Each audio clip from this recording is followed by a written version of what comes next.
Now we're in business.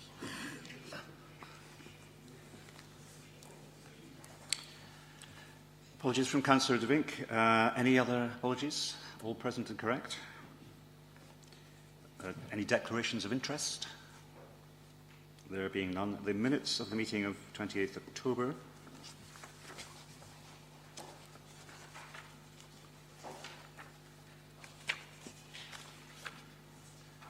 Councillors will be aware that there is some concern that the discussion on new bars included at a more granular and detailed level than the note many important points which may become germane to the Council's position in the future. We looked at a number of process issues to do with the processes under which the houses were constructed as they were, and the process now in terms of maximising our legal rights in attempting to get a financial settlement relating to them.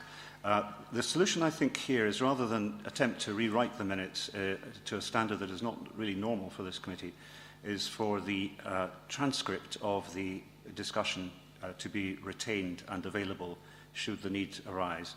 But I'm satisfied on that basis that the committee was fully proactive in examining all the process issues that relate to new bars.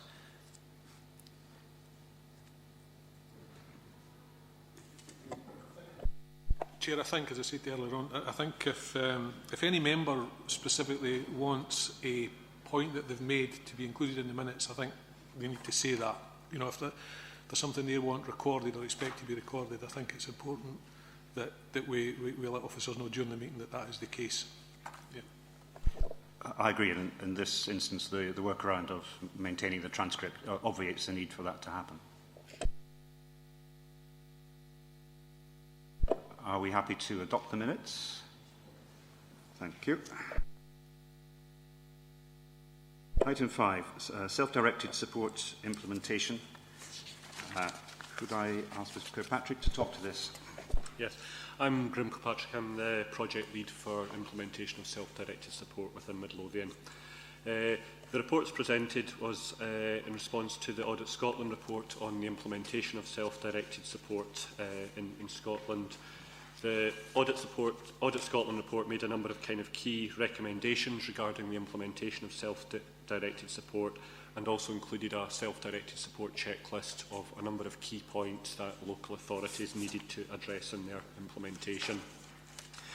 We have gone through the Audit Scotland report, and in the appendix in terms of the checklist includes details of where we are in terms of our current position in relation to the items identified in the checklist. In the majority of cases, we had actions in place, although, as I think with any implementation, there were areas, where we could still improve in terms of where we were going. It's worth noting that, the self-directed support only came in the 1st of April, so we are still fairly early in terms of the implementation. There were 3 areas where we identified that we needed to take a bit more action. That was just being clearer about communicating the vision for self-directed support, how that would operate in the future. I think we're very clear about the goals, what we're needing to achieve in the short term, but it was communicating the vision and understanding what that meant in practical ways to staff on the ground.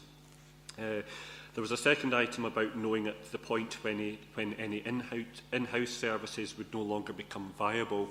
The issue there would be if people are choosing self-directed support instead of a council-provided service, is there a point where economically it becomes difficult for us to provide a service? It's an area that we're going to monitor. I think in terms of where we are in relative to other local authorities, there's maybe more specific and less wider use of local authority provision, and it's an area that's probably going to change fairly slowly.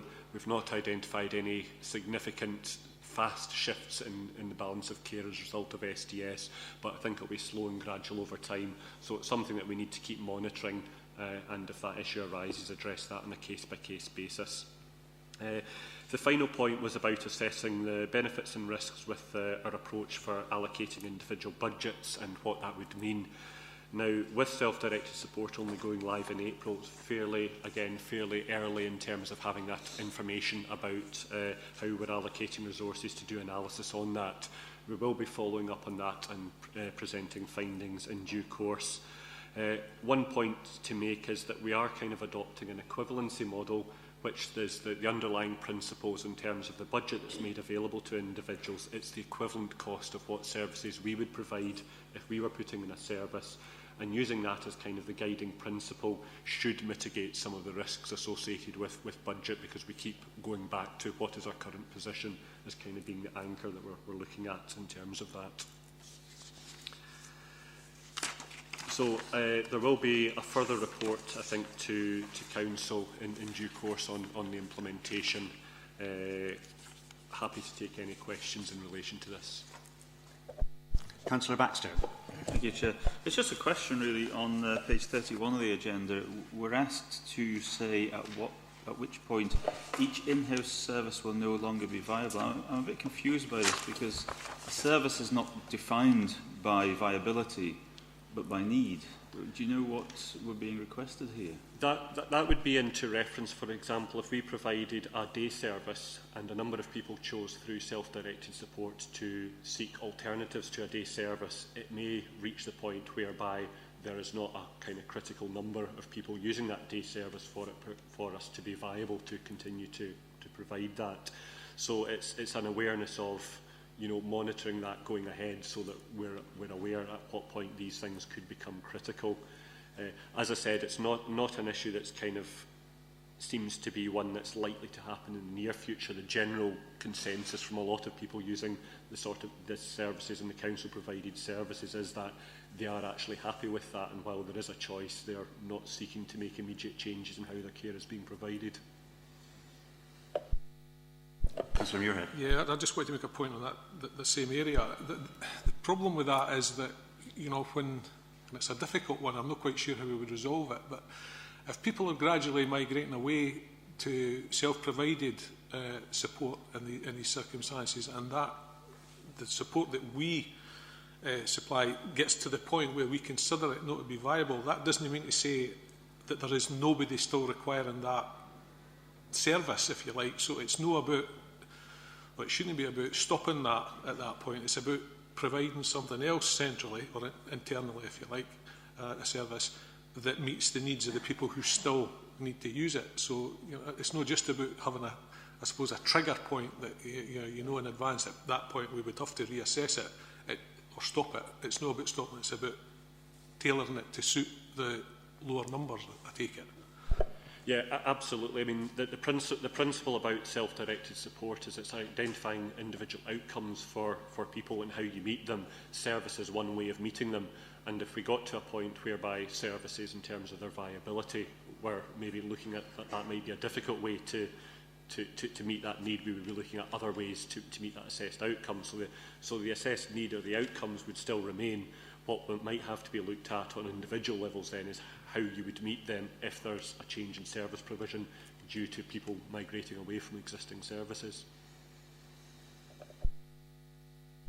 The phrase that struck me as highly significant was the concept of equivalent cost. So, at least on paper, the Council aren't opening up a black hole.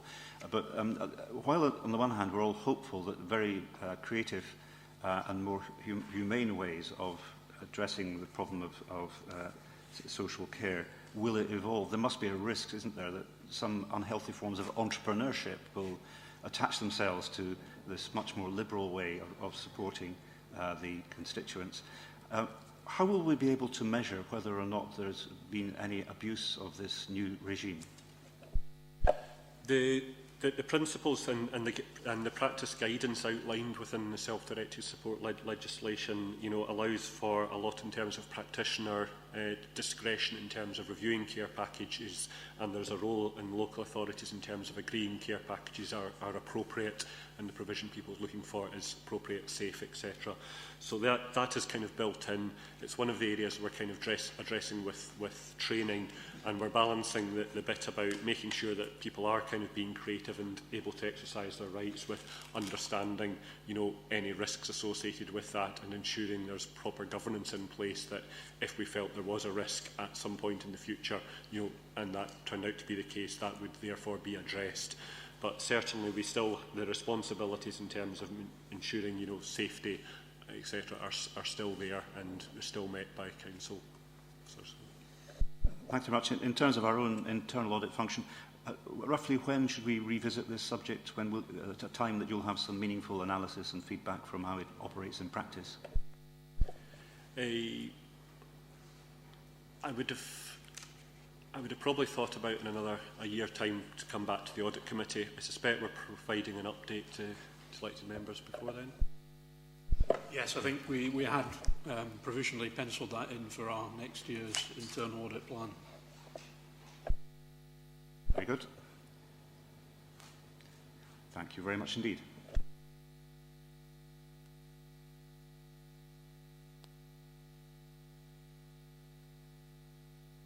Item 6. John, you're kicking off on this, and then we're going to hear from Audit Scotland. Oh, sorry, Kevin. Kevin. Thank you, Chair. This report has previously been submitted to Cabinet and indeed Performance Review and Scrutiny Committee. It's in relation to a risk assessment which was previously carried out on Midlothian Council's benefit service in June 2011, when Audit Scotland identified 21 risks to continuous improvement at that time. This risk assessment from September 2014 was completed as part of Audit Scotland's Housing Benefit Risk Assessment Programme. As is detailed in Section 2, it's noted that the benefit service has significantly improved on claim processing performance, that an excellent performance has been delivered in respect of financial accuracy of claims, that the service has delivered an excellent performance in the recovery of in-year and all debt. However, as a result of the Council's decision to prioritise Scottish Welfare Fund applications in 13-14, other areas of benefit service were adversely affected, as is detailed in terms of the loss of subsidy. The attached improvement plan, detailed in Appendix 2, has been developed in response to the risk assessment report, and the plan demonstrates the Council's commitment to address the recommendations from Audit Scotland's report, detailed at Appendix 2. Audit Scotland have since responded they are satisfied with the improvement plan, which has been added to our covalent performance management system, and Anne Cairns is attending from Audit Scotland this morning in terms of any questions from members. Thank you. Thanks very much. Anne, would you like to comment? Thank you, Chair. Yeah, as Ken said, this report is the Audit Scotland review of the Housing Benefit System. We actually carry this work out on behalf of the Accounts Commission for Scotland, and my team go around all the 32 councils in Scotland and carry out a risk assessment on the benefit service. Midlothian Council was last visited in 2011, and there's been significant action taken to address the risks that were identified then. Specifically, the changes in speed of processing has significantly improved, as has some of the accuracy checking work that the council's now doing on their claims. That's not to say that, human error, there's still errors in there. In fact, Grant Thornton have recently just picked up last week in their annual subsidy return a few errors, although I think they amounted to around about £1,500 out of a claim of 26.7 million in subsidy. So what we're saying, there's been really good progress made in the accuracy of claims.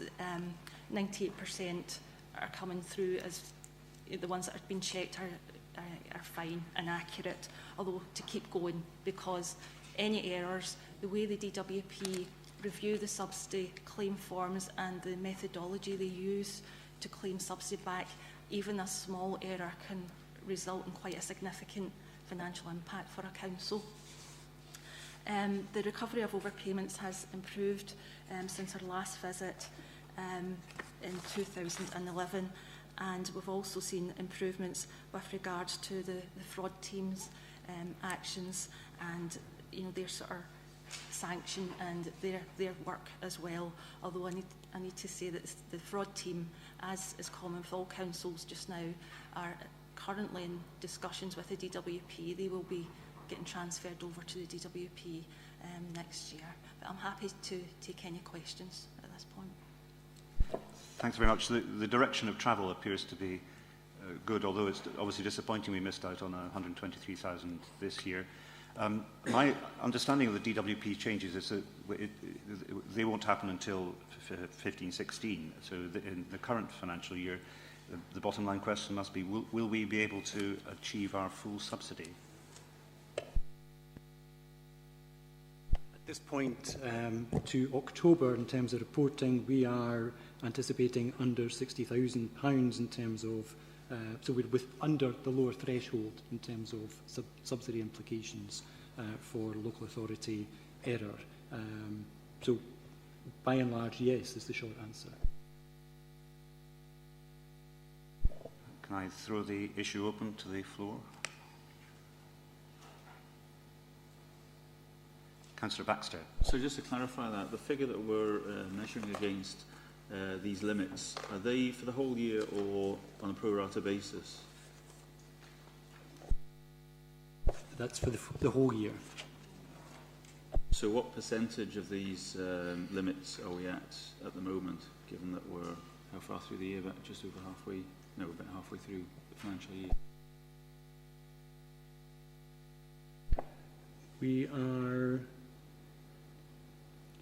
We're under 50% from where we were at this point last year, and in terms of the current year, we're about 60% in terms of the position against the measure of the lower threshold. The lower threshold is 71,383,000, and we're at 58,665 as of October. Councillor Muirhead.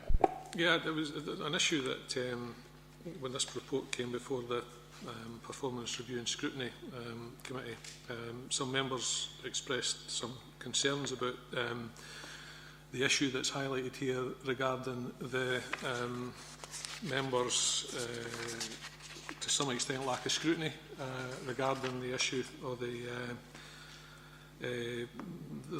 early error, administrative delay and overpayments. And it's from page 73, paragraphs 24 and 25. There was some concern that the inference from that, it goes on to say that Q2 customer service report dated in November 2003 provided to the Performance Review and Scrutiny Committee clearly identified as a high risk the Council could lose a subsidy as a result of an increase in the early error and administrative delay overpayments. However, we found no evidence that this risk was challenged or any mitigating action was taken. The next paragraph starts, as a consequence, the Council was unable to claim additional subsidy, and it resulted in a theoretical loss, I suppose, of about £123,000. It just seemed to be some concerns that that particular point in the audit trail through the Council, or the accountability, was highlighted and suggesting as a consequence of our failure to challenge that, the Council has effectively lost £123,000. Now, I was certainly concerned, because I want to understand if we are no, as members tasked with scrutinising things, no doing our job right. We want to know why. What we've asked officers to do is come back with kind of audit trail of that whole thing, because prior to it getting to the Performance and Scrutiny Committee, it would have been through Cabinet. We wanted to know what recommendations were made by officers to address the issue. We're certainly not aware of it. I've listened to the transcripts, the meeting that we held, the Performance Review and Scrutiny Committee held on this, and also Cabinet, and can't find actually what was said at Cabinet, to be honest, in the recording. This seems to cut short for some reason, which I meant to draw attention to the Chief Executive to see if we could find out why that was the case. But there are a lot of levels there, and I just found it strange that one particular stage was highlighted here, and certainly by inference suggesting that that caused the Council to lose that amount of money. I just wondered if we got a comment on why that would have been done like that.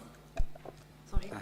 Yeah, the reason that the comment was there is normally when there's been a dip in performance, as there was in 13-14, with, as was already said, about the concentrating on the welfare fund payments, the actual speed of processing housing benefit, the performance dipped, although it's now come back up and recovered. So at that point, the performance had dipped. So when that report went through the sort of Cabinet and the Scrutiny Committee, we would normally have expected minutes to sort of say, what actions had been agreed between the members and the offers, what was going to happen, because at that point it was in November, and if members were being aware how much, if the members were aware how much potential subsidy could have been lost, there was still time to maybe take some mitigating action or to try and reduce. We couldn't see any evidence of actions being agreed in the minutes or anything, to actually try and reduce that loss in money, because 123,000, that's quite a few processing jobs, annual wages, it's a significant amount of money, and that was all we're looking for, was just to make sure that if that discussion, I'm not saying the discussion didn't take place, if it did, if we could just document it, and the reasoning, maybe why this action was taken or that action was taken. So Anne, is the central problem that the councillors weren't actually aware at that point that we were suffering slippage? Well, I certainly don't recall that figure being mentioned. I mean, I could be in error here, but I think it would have been highlighted.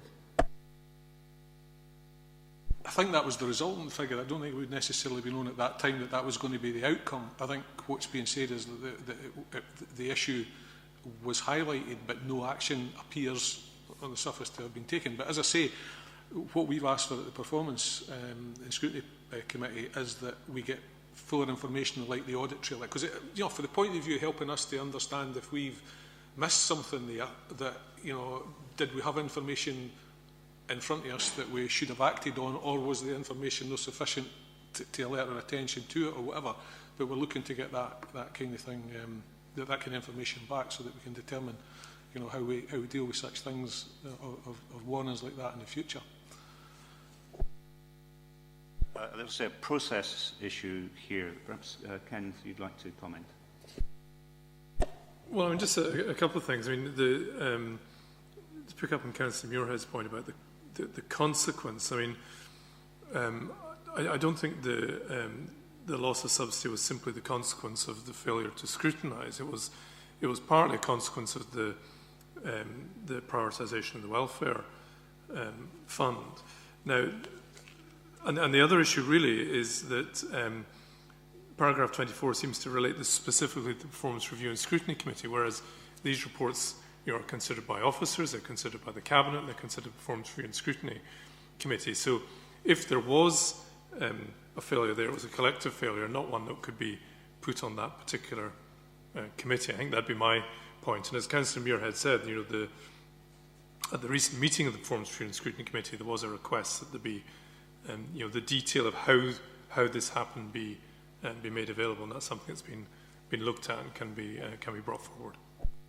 Okay, so the point is going to be followed through so we can avoid a recurrence.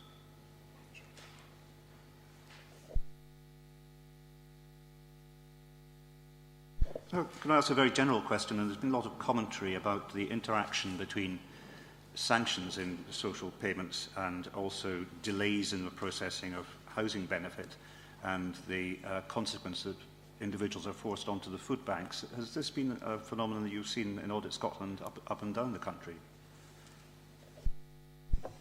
Yes, when we're going around all the council areas, we don't specifically audit the Scottish Welfare Fund in the same way that we do certify the subsidy return. There's no requirement to do that. But when we're speaking to the housing benefit officers, who tend to be in the same service in most councils that administer the welfare fund, they are seeing more and more claimants coming in and presenting, saying that they're needing a referral, to the food bank. The benefit has been sanctioned, and obviously the demand that then comes from that through the Scottish Welfare Fund. All the councils are obviously processing significant numbers of those claims. So in short, yeah, we are seeing that. Yeah. Thank you. I would just like to have an explanation on paragraph 37, page 75. Items 3 and 4. The Council needs to address the reasons why there is a discrepancy between the internally reported claims processing performance and that published by the DWP. And the 4, reported performance in respect of speed of processing change, events remains poorer than the Scottish average. Yes, as I recall, we mark ourselves down even more severely than Audit Scotland, or the data you refer to, the DWP data. Anne. Okay, the DWP publish stats, which are published stats every quarter.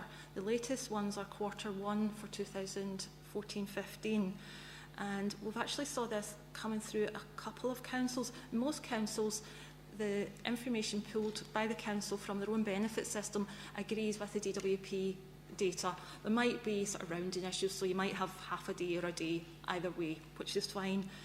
In a couple of councils, we have started to notice that some of the DWP statistician provided data is different from what is being reported from the council system. It should be the same because the way the systems operate, the DWP supposedly draw the information from the council system. What we have seen in some cases is if there are sort of 1 or 2 claims that have been outstanding for a significant period of time, sometimes the DWP stats don't include those for some reason. So we've seen things like that, but it does need to be sort of looked at. Maybe not immediate high priority, as speed of process and getting the claims processed quickly, but it is, you don't want the gap to widen. With regards to the poorer performance and speed of process and change, that's just performance. We've obviously said that the speed of processing for new claims has improved, as has change of circumstances, but the change of circumstances was, we've recorded that it's been 13 days for change events, which at the last published stats, the Scottish average was 9 days, so that places the council in 27th position, whereas in the new claims, according to the last stats that were published, the council was sitting second, so that was just why that risk was raised. Okay, so we should be able to reconcile the numbers, and it sounds to me as if the Midlothian numbers are unfortunately probably closer to being right than the DWP ones. Which brings me to the point, have we been lost this money and the figures are incorrect? Just to clarify for Councillor Bryant, no, the subsidy loss isn't related to the processing issue in that regard, in terms of the timescales, no. And certainly the new claims are currently running at 20 days, so we're within our target there, and our change of circumstances are an average of 10 days, so there's an improvement in performance there in the current year also.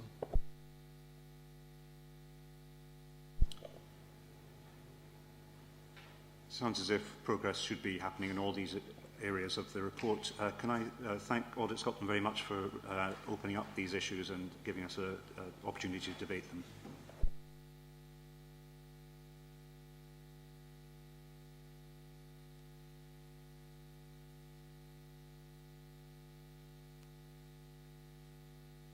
Item 7, internal audit take the stage.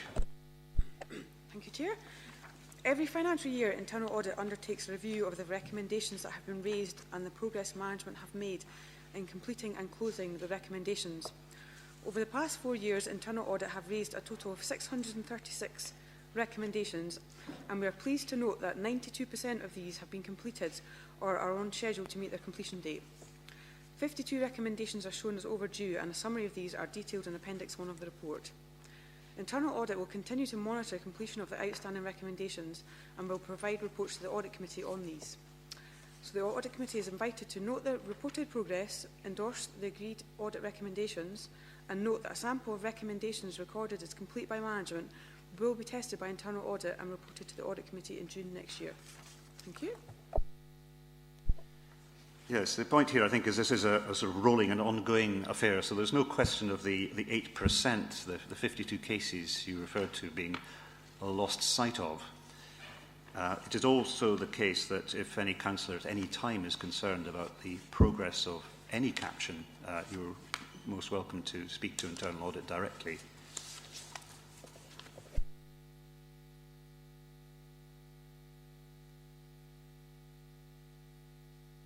Councillor Muirhead. Yeah, the overall percentages 92% actions completed or certainly not overdue. Can you hide the fact that contained within there are some areas where there are a significant proportion of issues still outstanding? 5 out of 21, for instance, page 98, investigations of term contractors.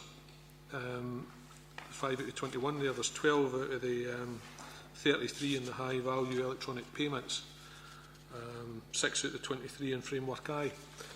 Can we get a wee bit more information as to why that there are particular areas like that that are performing less well, if you like, in terms of addressing the issues? This appendix is a summary report, so it's difficult to tell just by looking at the numbers the progress that has actually been made. Quite a few of them are sitting at 90%, so it's just one last little bit that needs to be done to close it off on the system. Like, say, a policy's been written but it's just not been approved, or for instance, the term contractors one. A large chunk of that is to introduce the new framework the framework contracts for a lot of the term contractors, and the work is underway on that, and they've issued the PQQs, they're at the tender stage, so work has been done. It just, looking at the figures, it isn't really reflected in this, but we can certainly provide fuller detail on every single recommendation that's outstanding. There's very, very few that are actually sitting at 0%. I think there's only 2 or 3, and they're quite recent reports. So most of these, there is actually work underway, ranging from, some of them are 10% right up to 90%. So it's certainly something we can give more information on if that's necessary. I suppose some comfort that there are no greater concerns in the areas where we've got relatively high percentage still outstanding than there are in the areas where we've got 1 or 2. It's not giving auditors any specific concerns in any of these ones I've highlighted. No, I mean, we monitor these on a regular basis. So, if there is a problem, we will highlight it to heads of service and directors. So, and we are going to be doing another piece of work fairly shortly that will be started, and that will actually be taking the completed recommendations and making sure they actually have been completed satisfactorily. And we will report back to the committee in June on that to make sure that we are happy with that. And we'll also look at the summary of what's still outstanding. So we are very much on top of that and monitoring that on a regular basis. Councillor Baxter. Thank you, Chair. Yeah, there's a couple of items here which they cast my mind back to the last item we were discussing before. Are we being given enough information? On page 99, the third item, the framework I that's just been referred to, the outstanding issues relate to key performance indicators, how we process them, and that is a fundamental part of providing us with information to scrutinise. Similarly, on the following page, the management review of risk management, it says the recommendations raised include the creation of performance indicators for the risk management group. I'm just a bit concerned that I would have thought that providing adequate information would have been one of the high priority areas to get fixed, rather than leaving them to what seems to be the last. So it's back to the problem that are we having to struggle in areas which actually are of very high sensitivity and high risk, and if anything went wrong and it turned out we dragged our heels over sorting these problems, then there would be repercussions. Again, a lot of these that actually are in progress, the recommendations, they're